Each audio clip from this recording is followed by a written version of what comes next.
Es-tu en train de sombrer sous le poids de tout ce que tu dois supporter? Es-tu entouré de tant de problèmes que tu as l'impression de te tenir au milieu de nulle part? Regarde autour de toi à nouveau. Si c'est tout ce que tu vois, tu dois recentrer ton attention sur Dieu. Dieu a promis qu'il serait avec toi dans les difficultés et dans chaque situation que tu traverses dans la vie. S'il est là et que tu ne le vois pas, il est temps de lui redonner ton attention. Se concentrer sur Dieu ne fait pas disparaître la douleur immédiatement, mais cela te permet de traverser la situation. Cela t'aide à devenir plus fort et à recevoir des bénédictions à la fin de la période d'affliction. Veux-tu savoir si ton attention est tournée vers Dieu ou si tu t'en es détourné? Découvre-le dans cette vidéo à travers ces 10 signes qui te montreront que tu dois recentrer ton attention sur Dieu. Regarde jusqu'à la fin pour découvrir la clé d'une vie de victoire durable. Mais avant cela, une façon de nous encourager à t'apporter davantage de la parole de Dieu est de t'abonner à la chaîne et de cliquer sur le bouton j'aime. Prêt? Allons-y pour les signes. Signe numéro 1. Tu ressens un niveau accru de peur et d'anxiété. Ressentir un niveau intense de peur et d'anxiété est un signe clair que tu ne te concentres pas sur Dieu et que tu dois recentrer ton attention sur lui. Regarde l'histoire de Pierre. La Bible dit qu'il sortit du bateau et marchait sur l'eau, mais la peur est survenue au moment où il détourna son regard de Jésus. La peur entre lorsque tu ne regardes plus Dieu ou que tu es tellement obscurci par tout ce qui se passe autour de toi qu'il devient trop difficile de voir Jésus. Pierre a commencé le voyage parce qu'il voyait Jésus, mais il a ensuite détourné son regard de Jésus et a regardé la tempête. Lorsqu'il a regardé la tempête, il a vu la tempête, ce qui a eu un effet en lui. Il eut peur. Quelle tempête regardes-tu en ce moment qui te cause peur et anxiété? Détourne ton regard de cette tempête et remets-la à Jésus. Lors du sermon sur la montagne, Jésus a parlé de la futilité de vivre avec de l'anxiété. Il a expliqué qu'être anxieux ne t'apporte aucun bien. Cela ne fait que troubler ton cœur et t'empêche de recevoir le calme et la paix du cœur que Christ donne. La Bible dit dans Philippiens 4:6, « Ne vous inquiétez de rien, mais en toute chose faites connaître vos besoins à Dieu par des prières et des supplications avec des actions de grâce. » Être anxieux montre déjà qu'il y a un problème avec ton attention. Dans l'histoire de Pierre, il n'a pas regardé la tempête trop longtemps. Il a de nouveau regardé Jésus et a immédiatement appelé Jésus pour qu'il le sauve. Et la Bible dit que Jésus l'a immédiatement sauvé. Pour éliminer cette peur, tu dois de nouveau regarder vers Jésus.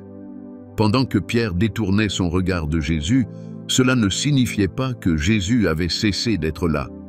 C'est juste que le regard de Pierre n'était plus sur Jésus. C'est pourquoi il a commencé à couler. Tu es peut-être déjà en train de tomber sous le poids de la peur et de l'anxiété, mais tu n'as pas à y rester. Appelle Jésus aujourd'hui et ramène ton attention sur lui. Il est puissant pour sauver, donc tu n'as rien à craindre et il est déjà à tes côtés. Signe numéro 2. Tu continues à expérimenter le doute. Tu ne peux pas avoir la foi nécessaire pour affronter les épreuves qui viennent à toi si ton attention n'est pas sur Dieu. Lorsque tu te concentres sur ce qui ne va pas, l'ennemi sème le doute en toi. Toute ta vie ne voit pas comment les promesses de Dieu seront possibles et tu continues à les remettre en question. Même lorsque Dieu envoie sa parole, tu attends une preuve avant de croire. Tu as oublié qu'être chrétien est une marche de foi et que tu dois croire avant de recevoir.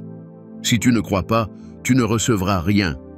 La Bible dit dans 2 Corinthiens 4:18, « Ainsi nous regardons, non point aux choses visibles, mais à celles qui sont invisibles. Car les choses visibles sont passagères, et les invisibles sont éternelles. »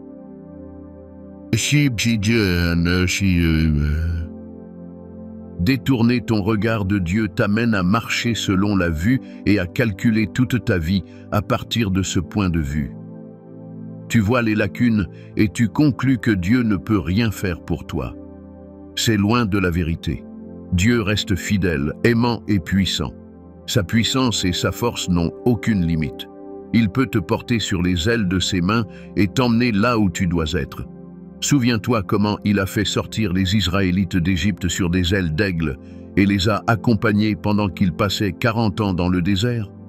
Peux-tu imaginer qu'ils avaient leurs vêtements encore neufs pendant toutes ces années et toujours à leur taille, malgré le fait qu'ils grandissaient? Leurs chaussures étaient encore neuves et ils ont pu les porter pendant 40 ans. Pourtant, ils avaient l'habitude de douter de Dieu dès qu'ils faisaient face à la moindre tempête, parce qu'ils ne se concentraient pas sur Dieu. Les disciples ont peiné toute la nuit sans pouvoir attraper un seul poisson.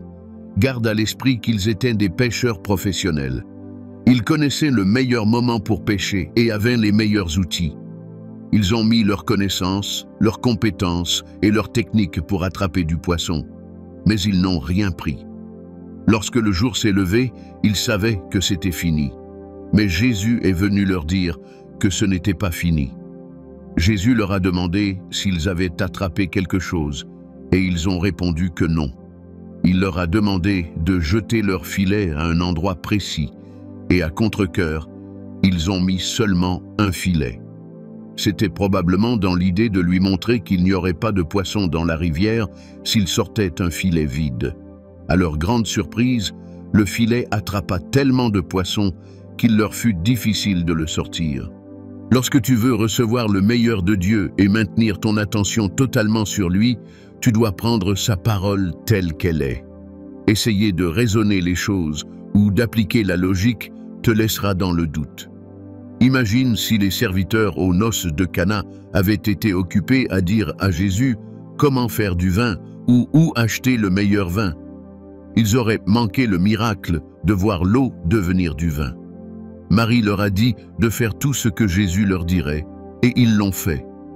La parole vient pour toi afin que tu te concentres sur Jésus. Écoute ce qu'il a à te dire. N'essaie pas de tout rationaliser. Obéis simplement et crois, et tu verras sa puissance se manifester puissamment dans ta vie pour aplanir les montagnes. La Bible dit dans Jacques 1,6 « Mais qu'il la demande avec foi, sans douter, car celui qui doute est semblable au flot de la mer, agité par le vent et poussé de côté et d'autre. » N'oublie jamais ce verset et utilise-le pour éloigner le doute. Signe numéro 3. Tu es fatigué, confus et épuisé. Il est facile pour toi de devenir fatigué, confus et épuisé par le stress de vouloir tout gérer et de te concentrer sur ce qui ne fonctionne pas dans ta vie. Ce signe montre que ton point d'attention dans la vie est la difficulté que tu dois endurer. Tu es passé d'une dépendance totale envers Dieu à une indépendance, et cela explique ce que tu traverses. Le plan de Dieu pour toi est que tu le laisses faire le travail d'être le Seigneur pendant que tu gardes ta place de créature. Tu le laisses diriger ta vie à chaque instant comme il le veut. Mais lorsque tu continues à t'agiter face à tout ce qui se passe, essayant de comprendre et voulant tout contrôler, tu ne verras même plus Dieu. Tout ce que tu verras, c'est toi-même et tes efforts pour faire fonctionner ta vie. Tu verras aussi les tentatives échouées et les frustrations que tu dois gérer à chaque entreprise. Rachel voulait un enfant. Elle en eut assez d'attendre et dit à son mari de lui donner un enfant. Sinon, elle mourrait. Devine quoi? Elle eut des enfants et mourut après avoir eu son deuxième fils. C'était sa propre déclaration sur elle-même parce qu'elle ne se concentrait pas sur Dieu. Elle s'adressa à son mari au lieu de s'adresser à Dieu comme l'a fait Anne. D'un autre côté, regarde Élisabeth. Elle était déjà âgée et sans enfant, pourtant la Bible mentionne sa fidélité à servir Dieu. Elle a consacré sa vie à servir Dieu avec son mari, et en gardant son attention sur Dieu, Dieu s'est manifesté pour eux et leur a donné un enfant remarquable qui a accompli une prophétie ancienne. Dieu a prévu pour toi ce que l'œil n'a pas vu, que l'oreille n'a pas entendu ni même ce qui n'est monté au cœur de l'homme. C'est au-delà de ce que tu peux imaginer, mais tu le recevras quand tu regarderas à lui, et non aux problèmes ou à d'autres sources de solutions. Jésus a rencontré un homme au réservoir de Bethsaïda qui y était depuis 38 ans. Tu pouvais entendre la douleur et la frustration dans sa voix. Il avait été déçu plusieurs fois et pensait qu'il lui fallait un homme pour le mettre dans l'eau afin d'être guéri. Il se concentrait sur cette solution perçue et ne voyait pas Jésus comme une solution. Dieu merci. La miséricorde de Jésus s'est étendue vers lui et ce jour-là a marqué la fin de son malheur. La miséricorde de Dieu t'a atteint aujourd'hui en te faisant tomber sur cette vidéo. Il veut que tu regardes à lui seul. Tu es fatigué, confus et épuisé parce que tu penses que ta voie est la meilleure. Accepte la voie de Dieu aujourd'hui et laisse-le te guider. Toujours en parlant des signes qui montrent que tu dois recentrer ton attention sur Dieu. Voici d'autres signes. Signe numéro 4. Tu te sens agité. Le repos est-il devenu une illusion dans ta vie pendant que tu luttes avec de multiples situations qui t'empêchent de dormir la nuit? David a posé une question profonde dans le livre des Psaumes 121. Tu peux lire tout le chapitre pour en saisir pleinement le sens, mais voici ce que disent les versets 1 et 2. « Je lève mes yeux vers les montagnes. D'où me viendra le secours? Le secours me vient de l'Éternel, qui a fait les cieux et la terre. » David sait que son secours vient de Dieu, mais la partie la plus importante pour recevoir de l'aide est de garder tes yeux sur Dieu, qui est ton secours présent dans les moments de besoin. Lorsque tu ne te concentres pas sur Dieu, tu ne peux pas te reposer. Le repos se trouve en Dieu. Tant que tu es de ce côté de l'éternité, tu feras face à des épreuves et des situations difficiles. Le lieu de repos est auprès de Dieu, et tu ne peux pas y accéder quand ton attention se détourne de Dieu à la moindre occasion. Dès que tu entends un bruit la nuit, tu es agité et au bord de ton lit.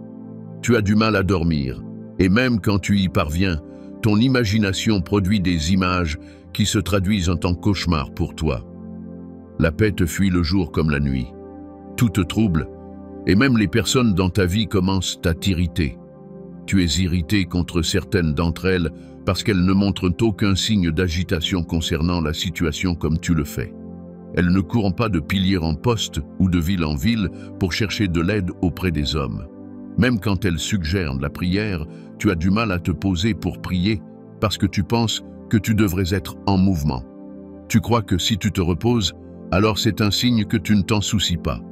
La Bible dit « Venez à moi, vous tous qui êtes fatigués et chargés, et je vous donnerai du repos. » Se reposer est le signe le plus significatif de la foi. Si tu peux atteindre ce stade où tu es comme Jésus pendant cette tempête, dormant et profitant d'un bon moment, tu vivras une vie paisible, rendant honte ouverte à la tentative du diable de troubler ta paix, et tu découvriras que la plupart de ces situations exigeantes ne sont que des images. Ce sont des expériences fausses qui paraissent naturelles pour te rendre agité. Lorsque tout ce que tu vois et sur quoi tu te concentres est Dieu, tu ne trouveras pas difficile de lui faire confiance. Pendant que tu lui fais confiance, tu peux te détendre et suivre sa direction parce que tu sais qu'il ne te conduira jamais dans l'erreur. Signe numéro 5. Tu ressens que le problème est insurmontable. Au moment où tu as l'impression de traverser une situation que Dieu ne peut pas résoudre ou pour laquelle il n'a pas de solution, tu es déjà en train de t'éloigner de Dieu. Tu vois déjà Dieu comme incapable et tu lui attribues des limitations. Ton attention est fixée sur la montagne et tu la regardes avec une loupe géante et la vois plus haute que la plus haute montagne de la terre. Cette pensée influence la manière dont tu réagis à la situation et ta relation avec Dieu dans cet état. Quand Marie a reçu la nouvelle qu'elle porterait un enfant sans intervention d'homme, elle ne pouvait pas le comprendre, mais elle a dit quelque chose de remarquable. Elle dit « Qu'il me soit fait selon ta parole ». À ce moment-là, elle ne regardait pas son corps, ni n'essayait de comprendre comment cela allait se faire, elle gardait simplement son attention sur Dieu. Abraham a compris cette stratégie lui aussi, et il l'a utilisée. La Bible dit qu'il a cru Dieu et cela lui fut imputé à justice. Abraham ne considéra pas son corps à cet âge avancé, ni celui de Sarah. Tout ce qu'il regardait, c'était la parole de Dieu qui avait déjà dit qu'ils auraient un enfant. À l'âge de 190 ans, ils ont accueilli leur enfant. Cela semblait impossible pour l'homme, mais pas pour Dieu. Sache une chose, Dieu est plus grand que toute et n'importe quelle montagne. Il a tout le pouvoir pour tout accomplir, donc cette montagne n'est qu'un marchepied pour lui. Si seulement tu regardes à lui et le laisses gérer la situation de son côté, tu pourras gérer la situation. La Bible dit dans Marc 12, 23, « Je vous le dis en vérité, si quelqu'un dit à cette montagne, « Ôte-toi de là et jette-toi dans la mer », et s'il ne doute point en son cœur, mais croit que ce qu'il dit arrive, il le verra s'accomplir. Attends. Ce verset ne dit pas que Dieu parlera à la montagne à ta place. Malgré tes limites en tant qu'humain, Dieu t'a déjà donné cette capacité de parler aux montagnes, et elles cèdent immédiatement. Penses-tu qu'un problème semblable à une montagne peut sembler trop élevé pour Dieu? La Bible dit « Qui es-tu, grande montagne, devant Zorobabel? Tu seras aplani. Il posera la pierre principale au milieu des acclamations. Que la grâce de Dieu soit sur elle. Que la grâce de Dieu soit sur elle. » Peux-tu le dire avec confiance en ce moment? Insère ton nom à cet endroit et continue de le répéter jusqu'à ce que ton cœur commence à faire fondre la montagne au lieu de lui donner la prééminence. Dieu possède la prééminence. Il ne voudrait pas la partager avec un souci insignifiant que tu considères si hautement, repoussant Dieu de son trône et plaçant les problèmes à sa place. Il est temps d'inverser l'ordre et de laisser Dieu prendre sa place dans ta vie. Signe numéro 6. Tu te compares aux autres. À quelle fréquence regardes-tu les autres et dis-tu « Si seulement ma vie pouvait être aussi belle que celle de cette personne, pourquoi dois-je endurer cette souffrance alors que cette personne n'a rien à affronter ?» Dans cet état, vois-tu Dieu? Pas du tout. Tout ce que tu verras, ce sont les manques dans ta vie, et tu commenceras à les interpréter comme des signes que Dieu ne t'a pas été fidèle, ou qu'il aime certaines personnes plus qu'il ne t'aime. Dieu aime tous les hommes et a un plan pour la vie de chacun. Chaque plan a son propre calendrier, donc il n'y a aucune sagesse à comparer ta vie à celle des autres.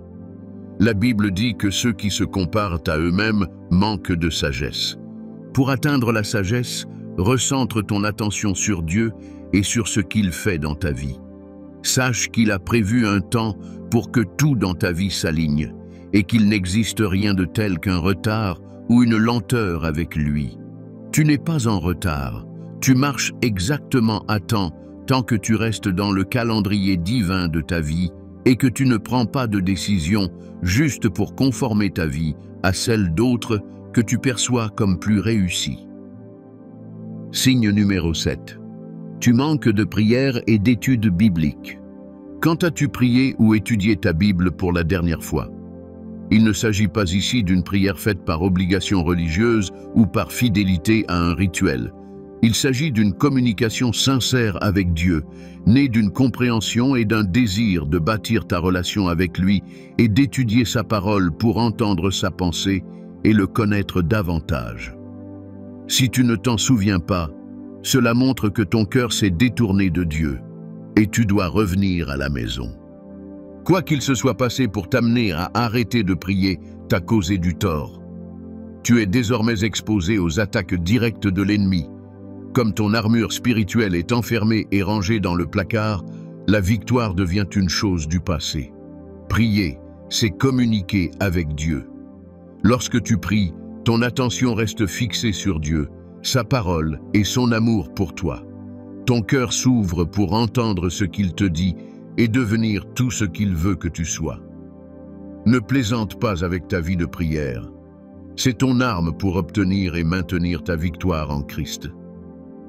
La victoire est déjà là, mais la prière est comme la clé qui t'aidera à ouvrir cette porte de victoire sur ta vie. Ce ne sont pas les seuls signes qui montrent que tu dois recentrer ton attention sur Dieu. D'autres signes sont: signe numéro 8, tu manques de gratitude. Te souviens-tu lorsque les Israélites se sont rebellés contre Dieu dans le désert et ont crié contre Moïse pour avoir de la viande? Ils ont détesté la manne que Dieu leur donnait. La Bible qualifie la manne de nourriture des anges. Imagine-les mangeant la même nourriture que les anges, mais ils n'étaient pas satisfaits. Leur cœur s'est mis à désirer l'Égypte, et ils se souvenaient même de la nourriture qu'ils y mangeaient. Ils ont eu la viande, mais ont dû faire face à autre chose. Leur ingratitude les a amenés à recevoir une punition de Dieu. Dieu se réjouit des louanges de ses enfants. Cependant, détourner ton regard de Dieu t'empêche d'exprimer de la gratitude. Tu vois ce que tu n'as pas, et tu n'arrives jamais à reconnaître les innombrables choses que tu as déjà dans ta vie. L'ingratitude ferme totalement tes yeux à la présence de Dieu. Elle aspire ta joie et tu commences peu à peu à sombrer dans la tristesse et l'apitoiement.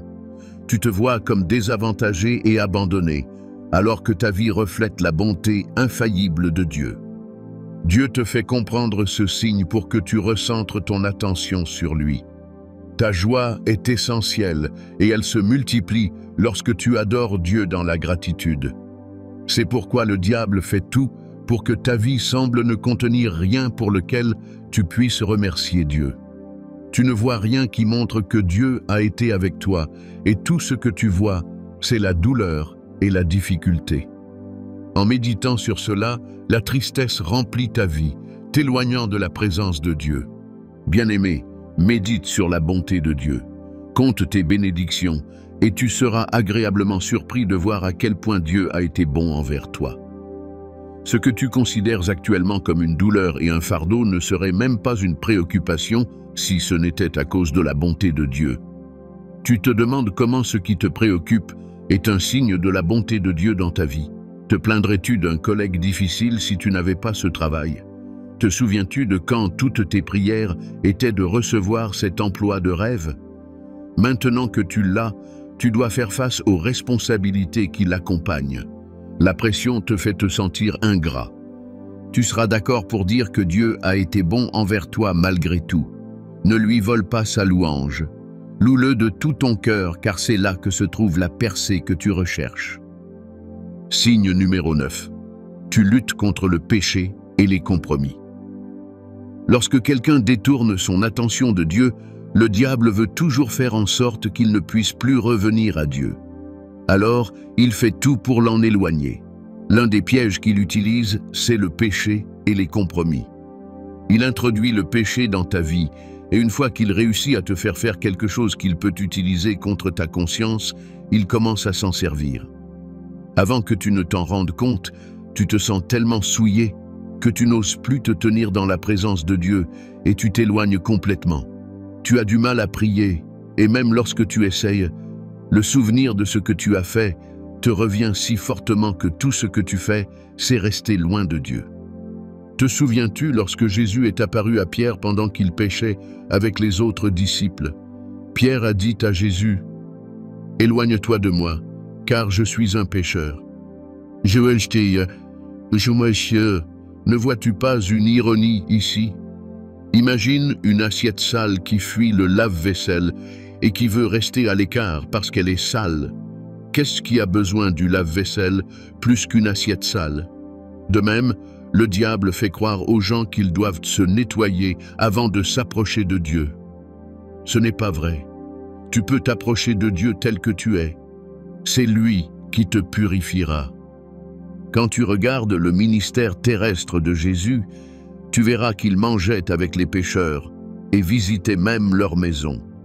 Il ne les discriminait pas, comme le faisaient les pharisiens et les autres chefs spirituels. Même lorsque ces personnes eurent l'audace de le questionner, il leur répondit qu'une personne en bonne santé n'a pas besoin de médecin. C'est celui qui est malade qui a besoin d'un médecin. Et en tant que médecin, Il ne fuira pas un patient qui a besoin de soins urgents. Si tu luttes contre le péché ou que tu fais déjà des compromis sur tes convictions, tu peux rentrer à la maison, vers Dieu. Il se tient à la porte en t'attendant.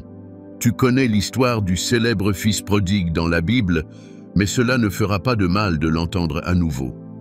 En écoutant, vois-toi dans cette histoire et reçois le courage de prendre la décision qu'il a prise et de t'y tenir. Il s'est volontairement éloigné de son père et est allé très loin. Alors qu'il était loin, son cœur se souvint de son père à cause des souffrances qu'il devait endurer. Cette vidéo pourrait être l'appel de Dieu pour que tu te souviennes de la maison et reviennes à un lieu de sécurité et de protection. Il décida de revenir chez lui et même s'il n'était pas sûr d'obtenir le pardon de son père, il tenta le coup. Il y a une chose dont tu ne dois jamais douter, la capacité de Dieu à te recevoir de nouveau lorsque tu reviens. Il t'aime tellement qu'il guette ton arrivée. Il se tient à la porte de ton cœur, frappant et te demandant de tourner ton regard vers lui et de régler cela dans ton cœur pour toujours, afin que Dieu ne rejette jamais un pécheur qui se repent sincèrement et revient à la maison. Quand le fils prodigue s'approcha de la maison, le père courut l'accueillir et organisa une fête pour célébrer son retour. Dieu attend aussi de célébrer ton retour. Tourne ton cœur vers lui dans la repentance et laisse-le te pardonner et te laver. Ne laisse pas la culpabilité te tenir éloigné. Dès que tu demandes la miséricorde d'un cœur sincère, tu as déjà cette miséricorde. Alors, ne laisse plus cette culpabilité tourmenter ton cœur. Tu peux recevoir une liberté totale face à cette lutte, mais tu ne le feras pas par ta propre force. Tu atteindras ce niveau par la force et la puissance de faire de Dieu la force motrice de ta vie. Ton cœur restera toujours auprès de lui lorsque ta vie sera orientée vers la gloire de Dieu. Signe numéro 10. Tu évites la compagnie des autres croyants. As-tu trouvé la compagnie des autres croyants ennuyeuse? Tu te trouves à faire des excuses pour éviter toute chose qui pourrait t'amener à assister à l'étude biblique avec ton groupe d'études ou à prier avec ton groupe de prière. Tu t'ennuies lorsque tes amis chrétiens parlent de Dieu. Tu ne prends même plus plaisir à regarder du contenu chrétien. C'est un miracle que tu regardes celui-ci. Cette soudaine indifférence envers le peuple de Dieu indique fortement que tu as détourné ton attention de Dieu et que tu dois revenir à lui. Tu dois regarder où tu en es en ce moment et voir l'influence du travail dans ta vie. Tu verras que rester éloigné du peuple de Dieu donne automatiquement à l'ennemi une occasion d'influencer ta vie et de tourmenter ton esprit. Lorsque Jésus fut arrêté et emmené en jugement, Pierre le suivit de loin pour voir ce qui allait lui arriver. Tandis que Pierre maintenait cette distance physique, son cœur commença à s'éloigner de Dieu. Ton cœur est distant de Dieu parce que tu t'es aussi éloigné physiquement. Tu ne te nourris plus de matériaux pour t'inspirer et te ramener à Dieu. Tu continues à te nourrir de contenus qui favorisent de la peur et les compromis, et qui te font perdre ta foi en Dieu. De même que la foi vient de ce qu'on entend, la peur, le doute, l'incrédulité et tous les autres traits négatifs qui empêchent une personne de jouir du meilleur de Dieu viennent aussi de ce qu'on entend. Pierre nia même connaître ou avoir quoi que ce soit à faire avec Jésus 3 fois dans cet état de suiveur à distance. As-tu déjà commencé à renier Jésus? Il est temps de faire ce que Pierre a fait et de te repentir avant qu'il ne soit trop tard. La compagnie d'autres croyants t'aidera lorsque tu commenceras à faiblir dans la prière, l'engagement, la consécration et la confiance envers Dieu. Lorsque tu auras du mal à prier, tu peux leur en parler, et ils prieront pour toi et avec toi, et t'aideront à passer cette étape. Lorsque tu es seul, tu ne bénéficies pas de tout cela. Si le diable a essayé de te tenir éloigné des autres croyants et de te faire voir la communion avec les autres saints comme une perte de temps, sache que c'est l'une de ses tactiques pour te distraire d'un engagement constant envers Dieu et résiste-lui immédiatement. Parlant à ta famille spirituelle afin que vous puissiez tous être d'accord pour contrecarrer le diable. La Bible dit dans Ecclésiaste 4, 9, 12 « Deux valant mieux qu'un, parce qu'ils retirent un bon salaire de leur travail. Car, s'ils tombent, l'un relève son compagnon. Mais malheur à celui qui est seul et qui tombe sans avoir un second pour le relever. De même, si deux couchent ensemble, ils auront chaud. Mais celui qui est seul, comment aura-t-il chaud? Et si quelqu'un est plus fort qu'un seul, les deux peuvent lui résister, et la corde à 3 fils ne se rompt pas facilement. Ce sur quoi tu te concentres et à quoi tu donnes toute ton attention devient plus grand et plus profond. C'est pourquoi le problème que tu traverses te semble si énorme que tu as conclu qu'il est insurmontable. Détourne ton esprit de cela un instant, et tu réaliseras à quel point c'est insignifiant et combien ton Dieu est grand. Dieu ne veut pas que tu continues à souffrir sous le poids de cette douleur. C'est pourquoi il t'envoie cette vidéo, pour que tu réalises que ton attention était mal placée depuis le début et que tu dois recentrer ton attention sur lui. Il se tient patiemment, attendant que tu te tournes vers lui et que tu vois à quel point il est bon, aimant et excellent. Si tu as remarqué ces signes, Dieu t'appelle à recentrer ton attention sur lui. La prochaine question dans ton esprit pourrait être « Seigneur, comment faire cela ?» Voici quelques étapes pour ramener ton attention à Dieu, afin que tu puisses jouir de tous les bienfaits de garder ton regard sur lui. La première chose à faire est de te repentir. S'éloigner de Dieu, ne pas se concentrer sur lui et diminuer sa capacité sont tous des signes d'orgueil et d'autogestion. C'est comme si tu disais à Dieu que tu peux te passer de lui et que tu n'as pas besoin de son aide. Tu gardes ton attention là où tu crois que se trouve ta solution. Si, pour une quelconque raison, tu t'es fait croire que tu peux recevoir une solution en activant ta capacité mentale et en cherchant de l'aide dans des livres ou d'autres sources, alors regarder à Dieu sera la dernière chose dans ton esprit. Tu y consacreras ton temps et ton énergie, et à long terme, tu mettras Dieu de côté. Il est maintenant temps de te repentir et de revenir à Dieu. Confesse-lui ce que tu as fait. Fais-lui savoir que tu es désolé d'avoir détourné ton regard de lui. Ne cherche pas à minimiser cela. Mets-y tout le sérieux nécessaire, et ensuite tu pourras avancer à partir de là. Tu n'as pas à rester là après t'être repenti d'avoir détourné ton attention de Dieu. Tu dois avancer à partir de là, car rester trop longtemps à cet endroit peut donner à l'ennemi l'occasion de te maintenir dans la culpabilité, ce qui détournera à nouveau ton attention de Dieu pour la ramener sur toi-même. Regarde Pierre et Judas. Ils ont tous deux renié Christ, mais tandis que Pierre a laissé sa repentance le ramener à Christ, la tristesse de Judas l'a poussé à se pendre. Ainsi, tu dois être prudent et prêt à avancer depuis le point de confiance et de connaissance de Dieu. L'étape suivante consiste à entrer dans un lieu de compréhension et d'assurance de l'amour et du soin de Dieu pour toi. Reconnais que Dieu t'aime et se soucie de toi. Sache que la raison pour laquelle tu traverses cette situation dans ta vie n'est pas parce que Dieu t'a abandonné ou qu'il est fatigué de toi. Chaque situation a une raison, et Dieu, dans sa toute-puissance, veillera à ce que la raison pour laquelle tu traverses ce que tu traverses s'accomplisse dans ta vie. En reconnaissant cela, tu dois aussi savoir que Dieu est plus grand que tes problèmes. Si tu ne vois pas Dieu comme la solution à tes problèmes, tu ne lui prêteras pas attention. Ton attention se porte là où tu crois que vient la solution à ce que tu vis. Pour te concentrer sur Dieu, tu dois savoir qu'il est plus grand que tes problèmes.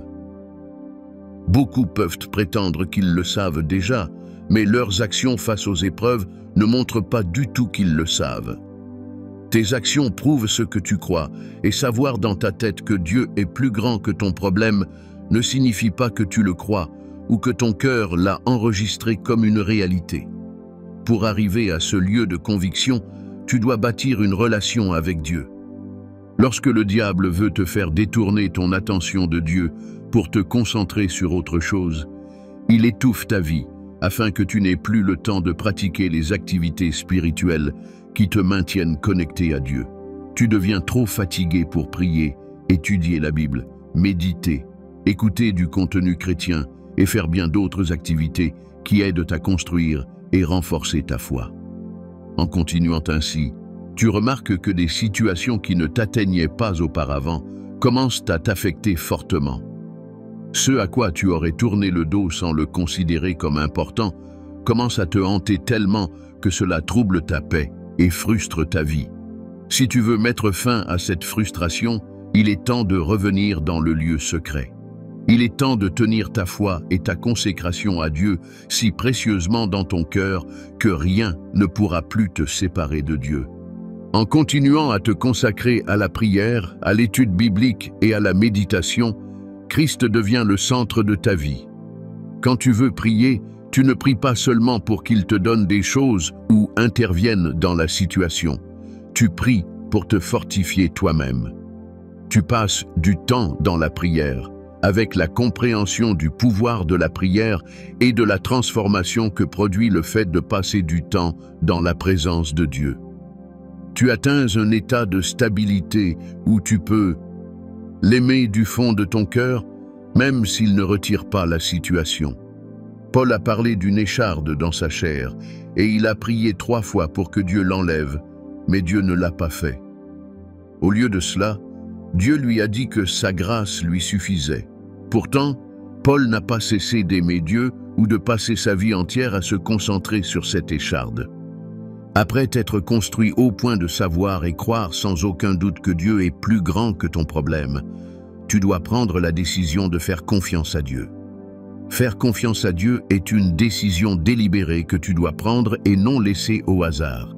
Dieu t'aime et veut que tu t'adresses à lui depuis un lieu d'amour, ce qui se traduit par la confiance. La Bible dit que tu dois te confier en l'Éternel de tout ton cœur. Tout ce qui entre en compétition avec la place de Dieu dans ton cœur doit disparaître. Fais confiance à Dieu et donne-lui sa juste place dans ta vie. Sa place est celle de l'importance. Ne relègue pas Dieu à l'arrière-plan et ne le considère pas comme l'une des personnes importantes dans ta vie. Vois-le comme la personne la plus importante et que cela se reflète dans ton cœur. Lorsque tu te retrouves à douter, c'est que tu détournes à nouveau ton regard de lui.